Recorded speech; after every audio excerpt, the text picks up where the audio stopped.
Eu e os meus colegas, nós estávamos em um bairro usando muita droga no meio da rua. Chegou um momento que eu comecei a passar mal, comecei a tremer. O meu irmão já veio me ajudar e eu me lembro que eu comecei a perder os sentidos e eu só ouvia os gritos das pessoas do lado. Esse aí é um vacilão, deixa ele aí. Eu só me lembro desses 20 colegas, eles começaram a me chutar no chão. Eu estava ali, tendo a overdose, e eu achei que eles iam me ajudar.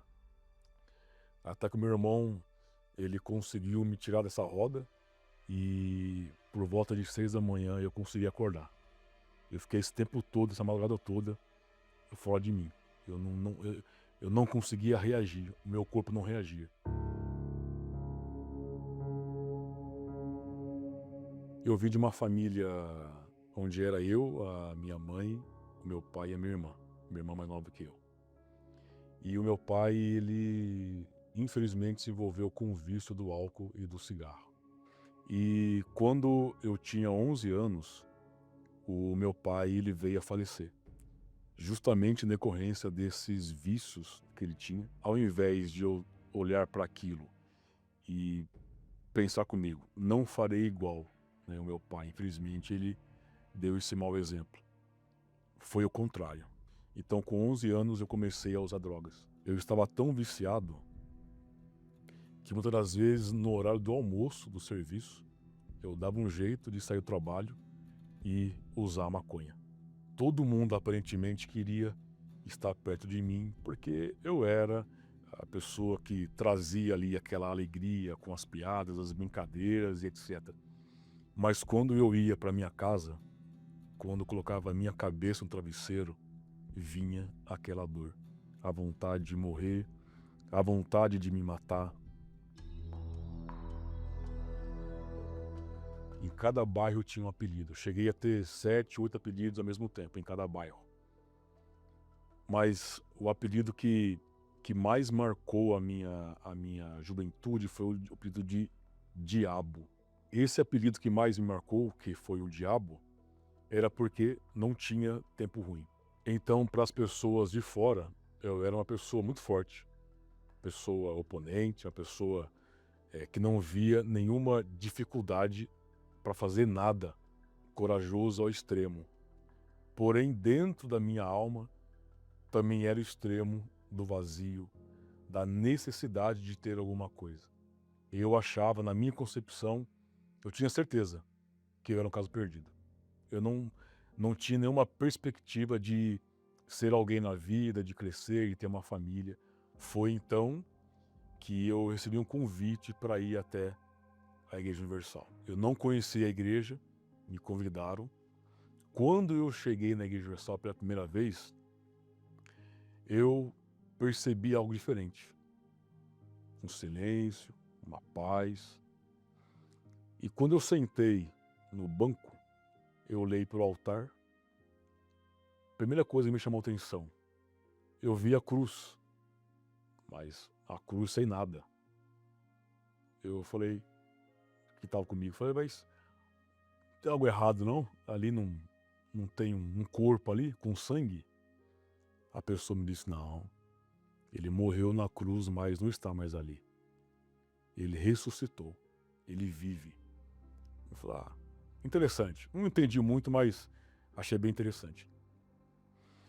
Quando eu olhei para o altar, do lado do altar eu vi uma pessoa. Eu falei, fulano, aquela pessoa ali que está perto do altar, o que é aqui? Aí me disseram que ele era um obreiro, né, e o obreiro ele ajuda as pessoas que chegam até a igreja sofrendo. Aí eu falei, então, mas tem algo errado aí, porque eu conheço ele. Eu conheço ele, usava droga comigo. Ele era, como dizem, uma pessoa da pá virada. Então essa pessoa me explicou, não, ele era um viciado. Ele se libertou, teve um encontro com Deus. Aquilo chamou a minha atenção. E eu voltei para a igreja mais vezes.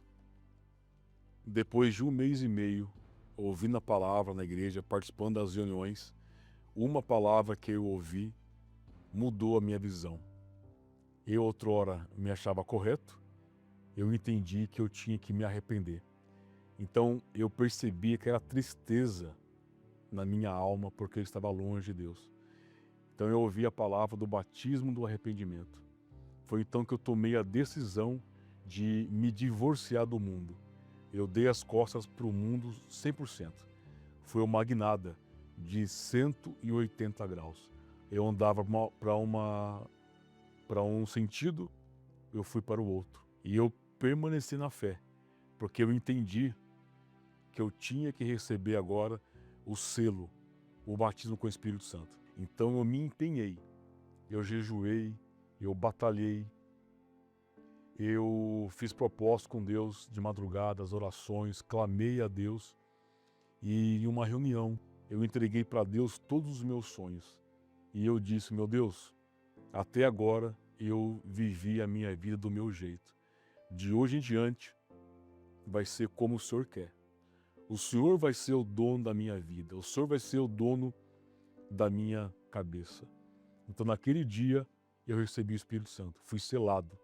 Eu tinha certeza que daquele dia em diante a minha vida ia mudar, de dentro para fora. Então veio a certeza da salvação.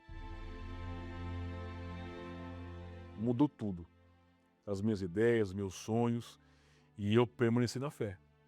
Já fazem quase 30 anos que eu percebi aquela alegria e é a mesma de hoje. A mesma alegria que eu tive naquela ocasião eu tenho até hoje, que é a certeza da salvação. Alguém que era conhecido como o diabo em alguns bairros. Hoje nós somos referência no nosso trabalho. Trabalhamos hoje numa multinacional muito famosa no país. Outrora me envolvia com mulheres nas baladas. Hoje eu tenho uma esposa, mais de 25 anos casados. Então, não dê ouvidos às vozes que dizem que você é um caso perdido. Eu me achava, mas era mentira. Se volte para Deus que a sua vida vai mudar.